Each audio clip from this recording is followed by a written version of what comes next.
Jo, thanks so much for coming to talk to us today and telling us the story about your daughter, Raffy.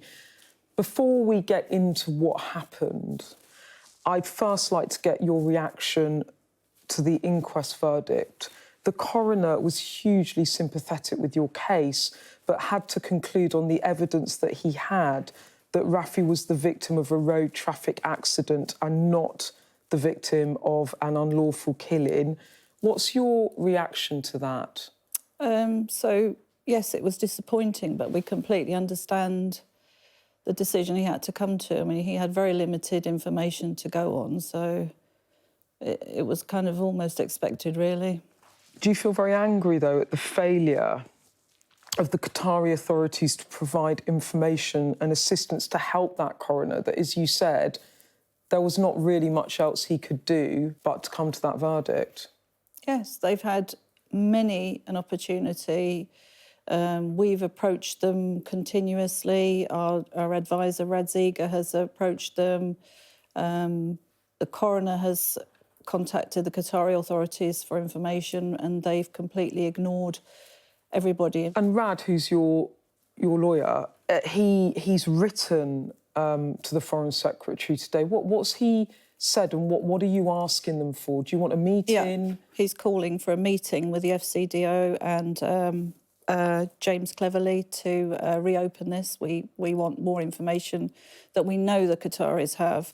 And the Foreign Office told us, Jo, that they'd offered support in the aftermath of Raffi's death and that they raised her case with the Qatari authorities at a senior level.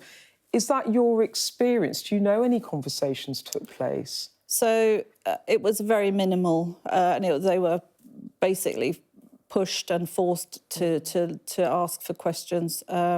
We still don't know to this day whether Mubarak al-Hajri has served his pitiful 2-month sentence. In one communication, we were told, yes, he has, and then a week later we were told he hadn't. So we still don't have any answers. And that was the man that was driving the car that hit Raffi's car. Yeah. I want to go back to the beginning, if I may, and Raffy, your daughter, and you've described her as your best friend, so you were very close. Very close. Yeah. And we've got some footage that you sent in, actually, which I think we can see of you two dancing together at home in Qatar. There you are.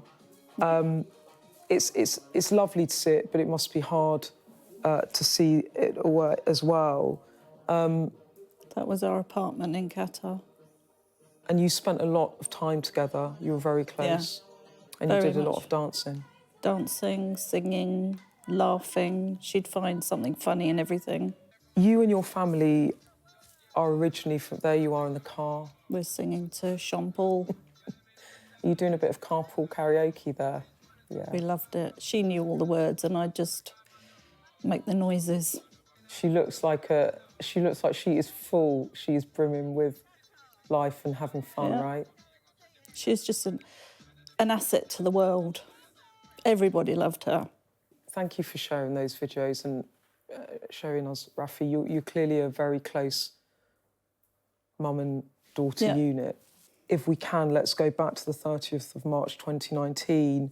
That's the day your life changed forever. Yeah. And it was just a normal day for you. What were you and Rafi doing that day? So we had friends around for dinner. It was the 29th in the evening. We had friends around for dinner. And Raf had already arranged to go out with a friend for coffee. Yeah. So she left us about 7:30. She said she wouldn't be late because we had like several buses going camel racing the next day and she was going to help me. Okay. So she knew she had to be back and be up early. Mm-hmm. So she left, friends left, and I went to bed. And the morning came and it was about 7 o'clock. I sat there and I thought I'll wake her up in about an hour. Oh. And as was usual, I always woke her up with music. So I'd walk in playing my phone, just dancing along, and you know that's how we'd start our day. By quite a nice way to start, exactly. So instead of saying come on let's go, I'd she loved watching me dance and we'd just be silly with each other. And so I was playing this music. I opened the door and her bed was not touched. I thought that's very strange. She's either got up and left or I'm not really sure what's happened. So I started calling her phone, no reply. continuously calling a phone. And I said to Don, have you seen Raff? He hadn't seen her. So it got to about 9 o'clock. I started calling all of her friends that I knew. I said, have you seen Raff? No, I haven't seen Raff. So yeah, you're now in quite a panic. Yeah. And I said to Don, I said, we need to go to the police. I can't see, what could have happened. So sorry. Okay. So we went to the police and walked in, and they said, sit down, what's the problem? Said, lost my daughter. Here's a copy of her passport on my phone. Here's a photograph. Sit down. So we had to sit down, wait half an hour, then mumbling to each other. Half an hour goes by. I said, look, can you tell us what we need to do? I don't know where she is. And this toing and froing went on for a best part of 3 or 4 hours. We waited there until probably about 4 o'clock. So we'd been there a good six and a half hours, getting nowhere. And I just turned to Don and I said, I think we need to go to the hospital. I think we need to go and start exploring ourselves, because they're obviously not going to help us. They either know something or they're completely incompetent. So then you leave the police station, then you start going to the city's hospitals. We go to Hamad Hospital and walk to the front desk, and I said, we're looking for this person. I have a photograph of her passport on my phone. I said, we're looking for this person. The lady shrugs her shoulders and kind of points me to accident and emergency. And so we walked a little bit further back, and there was a doctor who'd just taken over that shift. And I said, look, can you help us, please? We're trying to find somebody. I don't know where we're supposed to go. The lady on reception isn't helping. She may or may not be in this hospital, but the police can't help me. And he was, a very kind doctor, and he allowed us to look through... he allowed us to look through the entry log, and it various names of people, and then it had one entry. It said one female, unknown, DOA, and then it was 1:20 a.m, something like that. My husband remembers the right time. And I said, what does DOA mean? And he said, it's dead on arrival. And I thought, no, that just can't be her. I mean, she had a passport with her. It wouldn't be an unknown female. We had all sorts of means of communicating with her, and, it wouldn't be an unknown person. So after having kind of exhausted everything there, I said, well, I feel the only thing I'm going to do is I'm going to walk around the hospital myself, because if it's not an emergency entry, then it's possibly, she's broken a leg or something. I'm not really sure. So I'm going to walk, and I walked all the way around the hospital, literally peeling sheets. I'm really sorry. I'm looking for my daughter. Have you seen this person? Have you seen this person? That was probably about 2 hours of walking around the hospital? Around myself and my husband. We were just walking around going, I'm really sorry, I'm really sorry. Nobody had seen her. And then we sat in the reception going, OK, well, what do we do now? And we both looked at each other and went, let's eliminate that entry in the book. And then we'll go home and then figure out what our next plan of action is. So we walked to the mortuary. I opened the door, and there was a doctor writing in the book, and she had a photocopy of my daughter's passport next to her. Goodness. And I just started panicking. I said, why have you got a photograph of my daughter's passport? And I've repeated this so many times that I've never seen somebody so cold and dismissive in my life. She kind of looked up and said, Britannia, British in Arabic. And I said, yes. And indicated to the steel drawers and said, you want to see? And, sorry. Oh, Joe.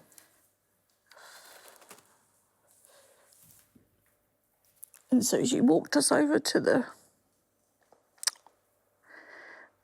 steel drawers, just opened the drawer out. Oh, Joe, are you okay? Peeled back the plastic. And there's my daughter's body, all injured. I'm completely unprepared for this. And, sorry. I'm so sorry, Joe. That is... I'm completely unprepared for this, and I didn't get, any amount of compassion whatsoever. Neither of us know what to do at this point. We're both frozen. And I'm, I don't know whether I fell down. I don't know what I did. The whole world started spinning. And I'm looking at Raff and I started stroking her head. And I kept saying, no mother should go through this. So we kind of looked at her and she kind of went, here's paper. And I went, well, what are we supposed to do with that? Go to the police and collect her things. It was unbelievably cold. Oh, Joe, I'm so sorry. And that's the beginning of a 3.5-year merry-go-round that we've been no answers. When did it become clear to you that they were not investigating fully or competently what had happened to Rafi on that night? Immediately. Right. Because there's cameras on every single corner of every street in Doha and Qatar, so they know exactly what's going on everywhere. And then what happened with the man that was driving the car that struck Rafi? It took a long time for the prosecutors to go after this person. So he was eventually convicted of fleeing the scene, causing death, dangerous driving, and was given 2 months, which we have no evidence that he's ever done. And I think it was just paying... I think they just wanted to placate us and just go, well, OK, we've done something for you, now go away. So he was given 2 months. You have no idea whether he even served that? No. How did you feel when that verdict was announced? Appalled. Appalled. He was driving 120 miles an hour. And he fled the scene? And fled the scene. But they have a 2-tier legal system. There's one for Qataris and one for everybody else. Now, had that been a foreign national, he'd have been locked up immediately. And, Joe, what does the experience of what you had, your experience in the aftermath of Rafi's death, tell you about Qatari society? You were happy there, and then obviously after this happened, I can't stay there, I can't be here. Yeah. So I saw a very ugly side to the place, very ugly. You get kind of undercurrents of, behave and, you're welcome here. If you say anything out of place or if you criticise the government or if you criticise the Emir, then you are definitely in trouble. So I always was aware of the fact that we had to respect the country, and I always did. But then once this happened, we saw a completely different side to the place. And now billions of us, around the world are watching the World Cup, and we're seeing Qatar host that World Cup. It's a huge moment for the country. When you see British sporting icons like David Beckham promoting Qatar, or perhaps trying to put a gloss on the country's image, what do you think? How does it make you feel? It's all about money. All these people paid. Qatar buys everything it wants, including people. So people name their price and they go out there and they do what they're told.